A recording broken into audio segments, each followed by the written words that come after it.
Hi, I'm Thom Ruhe of the Kauffman Foundation, and welcome to this issue of Top of Mind, where we're going to take a look at the world of digital and online media.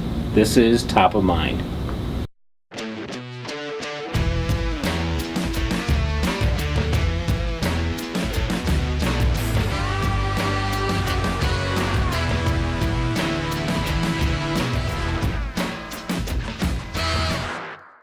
This week on Top of Mind, I drew inspiration from a couple stories that were, in the press, so to speak.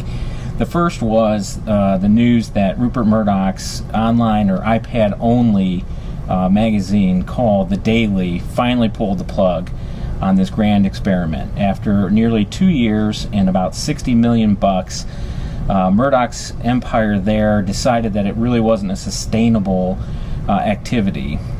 Similarly, the New York Times announced early buyouts for at least 30 people in their newsroom in an effort to trim the cost of carrying journalistic staff to do the work that the newspaper does. So it's hardly a surprise that journalism has been suffering over the last decade, if not longer, in the world of the internet. But it kind of came to me that despite the challenges that the internet has posed to ventures like this, there are other companies, dare I say entrepreneurial ones, that are launching in this environment and actually thriving. Here at the Foundation, we've worked with several of them. One of them that's been a contributor to content creation we've done on entrepreneurship.org is a company out of Cleveland called Mid-City Media, founded by journalist turned entrepreneur Chris Sepper. And the latest that we've partnered with is Silicon Prairie News. And I'm here today with co-founder Jeff Slobotski of Silicon Prairie News. And we took advantage of the fact that Jeff was here in the course of doing some business in Kansas City and asked him to sit down with us today and talk about, what's been happening with this, this kind of company, this digital, media company that's really growing up in and being born around 2008 in your case, was it not? Yeah, July 2008. I mean, at the very heart of when a lot of the traditional media and journalism empires were really suffering. Yeah. Why don't you start a little bit with the background of Silicon Prairie News and how it is you got to be where you are today? Sure. Silicon Prairie News, I say, was really birthed out of this idea that we knew that stories existed at that time in July 2008 in Omaha, right, in Nebraska. The entrepreneurs were there, the creatives were there, but no one was really telling their story. Traditional media, traditional journalism was focused on the Fortune 500s and, kind of the established business community, but there was no one really telling the story of the people that we ran around with and knew kind of the work that they were doing. Why do you think that is? I mean, journalists are taught to go find the stories, right? So why do you think traditional media was missing this? It's way it's always been, right? Like, you look to any city, whether it's Omaha, KC, Des Moines, New York, right? There's staples and there's companies and individuals that have been known through generations, right? And so it's kind of, what's the newest with Union Pacific and what's going on with Berkshire Hathaway or Warren Buffett, right? Again, great companies, great individuals. I'm not saying, no knock on the old guard, the businesses, right? The old guard, right? The establishment. And so I think that folks, especially in the Midwest, right? But I think it's across the gamut. You want to hear the stories about the companies and the individuals that you kind of have grown up to know, right? It's confusing, I think, right, to some folks. Like, what is this whole new technology space and entrepreneurship, right? It's kind of an unknown quantity. A little bit of a mystery, huh? A little bit of a mystery, absolutely. And so it's like, how do you report on that? How do you tell that story? And so I think it's, you kind of get stuck in your ways, and that's why we're seeing things like this of, traditional media having to try new things. So really the genesis for, the company really came from when you, as many entrepreneurs do, recognized an unmet need in the marketplace. Is that a fair thing to say? Yeah, I mean, when we set out with the idea, we weren't saying how do we create a new media company. Honestly, we just knew that the stories were there, and then after we got started, we realized that, hey, this is journalism, this is media as well, right? The telling of these stories. But we didn't sit back to say, okay, we realize that the local paper or the ABC affiliate isn't doing their job, so we're going to step up and fill that void. It was really out of a desire to tell that story, the community side of it first, realizing that's happening through media and through journalism, through the documenting of those entrepreneurs and the startups that existed there. Now, I have to confess, I have a certain, I don't want to call it bias, but let's just say an opinion based upon my exposure to Silicon Prairie News. And I wonder if you would comment on whether or not you think, I see this as a trend, and that is the way your company is covering this, and the way, as I mentioned, the earlier one, Med City and others, there seems to be a lot more social component. Mm-hmm. And I don't mean that in the traditional sense of social media. I mean, building communities, interacting in the community, being like event-driven. Mm-hmm. I mean, is that a fair assessment as to how companies like yours are differentiating in this new world of journalism? Yeah, absolutely. I think it's the building of the community, right? And that's such a word that we hear used over and over, but it's true. I mean, there's this idea to say, okay, like, what is the story behind a startup, right? Who is the founder? Like, what's his or her story? Not just reporting on, revenue produced or new hires, but who are those people they're hiring, right? Really telling the story about the companies, the individuals, the founders, and then on the community side, getting them in a room. Interacting, maybe no tangible outcomes, but the fact that like you and I are in a room and now know each other and what we're working on is powerful. So it is this idea of saying, let's tell that story about the company or the founder, the staff. But again, let's put the personal side to it, the social side to it, and really paint a picture of who these people are and who these companies are that we're talking about. So, Jeff, you identified, a big part of the model, of how Silicon Prairie News works is the social aspect of it, the collision of networks, the bringing together of, disparate groups. And really, it seems like that's really a differentiator, and you get to exploit that collision of networks, by the stories that it cascades from it. Could you explain or go into a little deeper detail on that? Yeah, absolutely. Like when we set out, I think, the first maybe year, it was a lot of the documenting the companies, the individuals that were already out there. And I think it's fair to say now that Silicon Prairie News, as well as the community that we're covering, has spurred additional startups, right? Additional activity, additional investment between the communities and outside the area, which generates news for us as well to cover on this activity.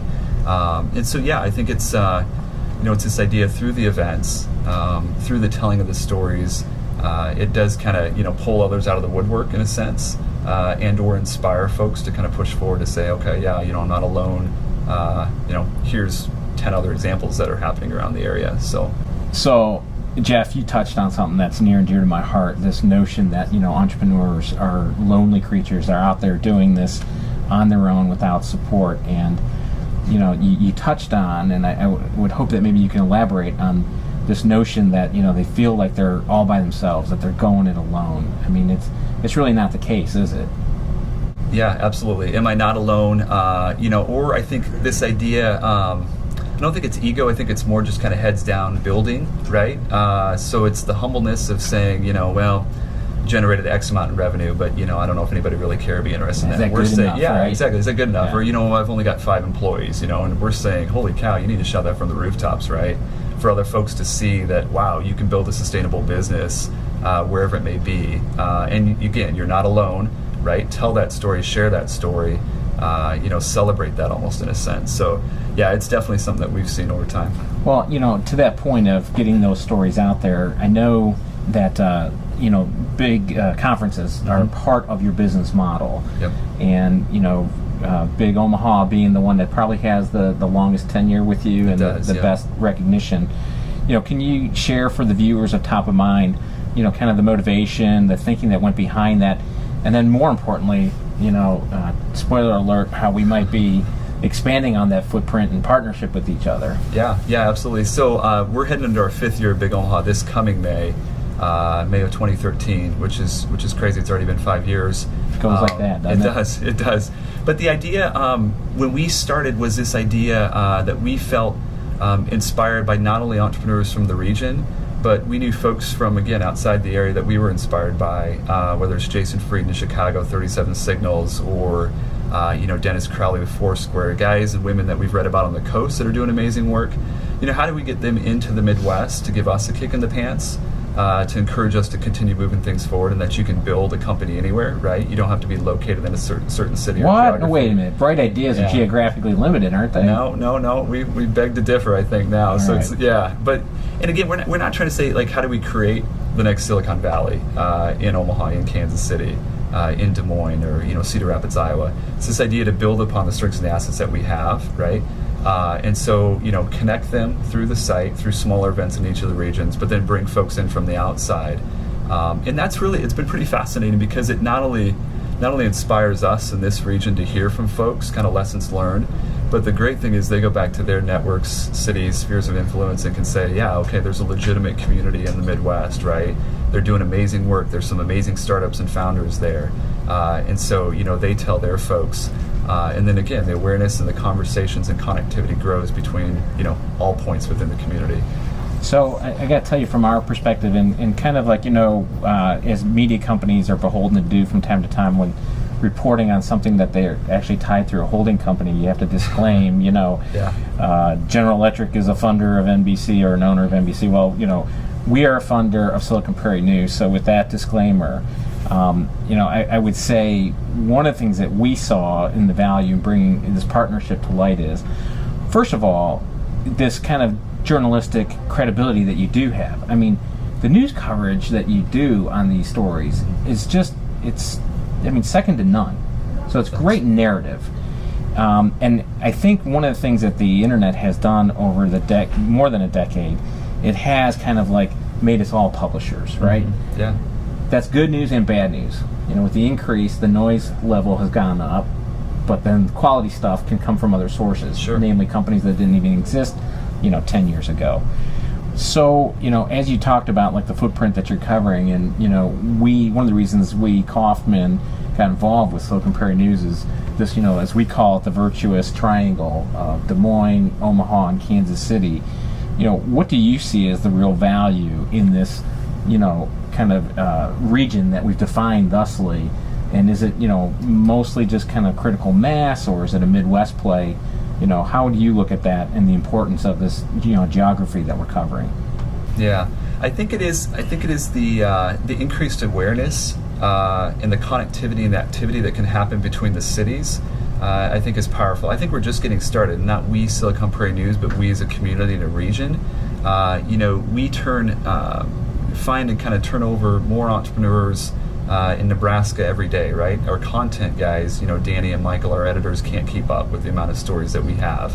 And what a happy problem. It is, and it's exciting, right?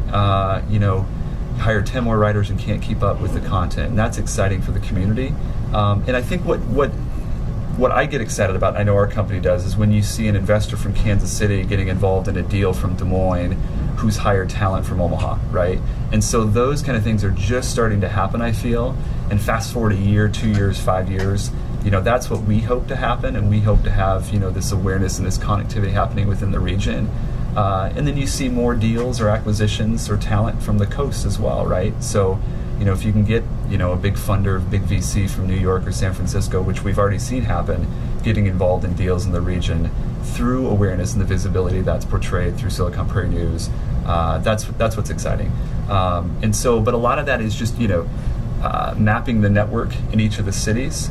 There's folks within Lincoln and Omaha and Cedar Rapids and Iowa, and even in Kansas City that still don't even know, like, that they exist, right? That there's investors in their own backyard and where to go. And so, Bradfield says a lot. It's a 20-year journey, right? It's a 20-year vision. And 20-year at every year point exactly. even adds. Right. It doesn't end in 2032, right? This keeps going and going and going.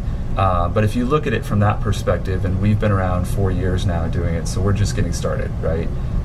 But it's exciting to see the momentum and the growth and the excitement that we as a community have seen over the last several years. So, well, we've certainly been a very excited partner in sharing in our own small way in your good fortune and helping us elevate the spotlight in the community, because awareness is a big part of it. You're absolutely right. I'm amazed every time when you put two people together that have been in the same community for 2 decades yet have never met. Yeah. So I thank you for that, and wish you all the best luck. And you want to make one last plug for a certain big event happening in Kansas City. Absolutely, yeah. And thank you to you, Tom. You and the Kauffman Foundation as well have been longtime kind of partners and supporters of what we're doing. So definitely, it's an encouragement to us, I think, at Silicon Prairie News, but also the community at large, to see you guys involved in kind of building and shaping it. So yeah, and so with the big event coming, let's look into the camera and say, what do we want to say with the big event coming? Big Kansas City, March 27th and 28th. So what we're doing, it's going to be different than the other events that we've done, right? So we want to have kind of a continuity between each of the 3 events. So we've had Big Omaha for 5 years now. We're going to do Big Des Moines still in October, but then Big Kansas City at the end of March. And so we'll have dynamic speakers like we do at the other events that we're bringing in, stories, and I think kind of takeaways that'll be unique to Kansas City. Those conversations that'll happen here that won't happen in Omaha or Des Moines. So we're thrilled. Coming up a couple short months. So great. Looking forward to it. Put it on your calendars. It'll be a ticket you won't want to miss. Thanks again, Jeff. I have a sneaking suspicion this won't be the last time that the viewers of Top of Mind will get a chance to see you. I know for a fact I will shamelessly steal story ideas from you and the pages of Silicon Prairie News. So thanks for stopping by. You bet. Absolutely. Thanks, Tom. Appreciate it.